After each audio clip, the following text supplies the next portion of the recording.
আমি অনেক সময় আসলে সুপারসিডও করার চেষ্টা হয়েছিল যে 71 মুক্তিযুদ্ধ থেকে 24 গণ অভ্যুত্থান দিয়ে। এটা ইটসেলফ ইজ আ পলিটিক্স।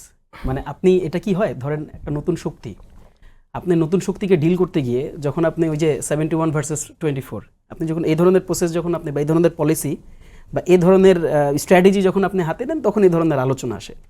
আমি আপনাকে খুব স্পষ্ট একটা ব্যাপার বলি, মানে 71-এর ব্যাপারে এনসিপি, তার আগে জাতীয় নাগরিক কমিটি, তার আগে বৈষম্যবিরোধী ছাত্র আন্দোলন এবং মানে বাংলাদেশের স্পেয়ারে যতগুলো গণতান্ত্রিক রাজনৈতিক ব্যবস্থা, রাজনৈতিক সংগঠন কাজ করছে, আমার মনে হয় না যে কারোই 71-এর বিরুদ্ধে অবস্থানে থাকার কোনো সুযোগ আছে। কেন সুযোগ নাই? মানে আমাদের দেশ যেখান থেকে শুরু হয়েছে, যেখান থেকে আমরা একটা স্বাধীন সার্বভৌম মানচিত্র পাইলাম, যেখান থেকে আমরা একটা লাল সবুজের পতাকা পাইলাম, যেখান থেকে আমরা বলতে পারতেছি যে এটা বাংলাদেশ, সেটার সাথে তো আপনি কম্প্রোমাইজ করতে পারবেন না। সেটার সাথে তো সেটাকে তো আপনি ক্রস চেক ব্যালেন্স করার আপনার দরকার নেই। আর দ্বিতীয় কথা হচ্ছে যে 71-কে আপনি চেক অ্যান্ড ব্যালেন্সের মধ্যে নিতে যাবেন কেন?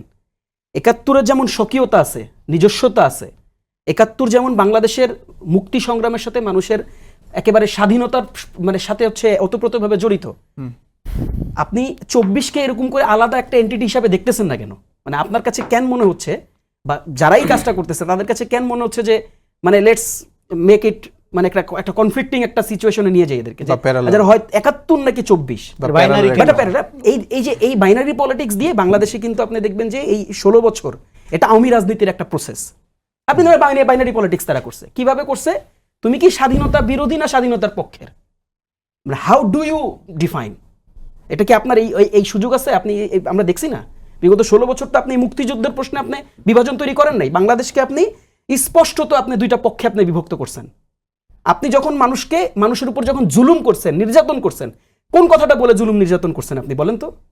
একটা কথা বলে আপনি জুলুম নির্যাতন করছেন যে ও আচ্ছা সে তো স্বাধীনতা বিরোধী। কাজেই 71-এর প্রশ্নে কোনো কম্প্রোমাইজ নাই। 71-এর ব্যাপারে আমরা 110% আমরা এগ্রিড।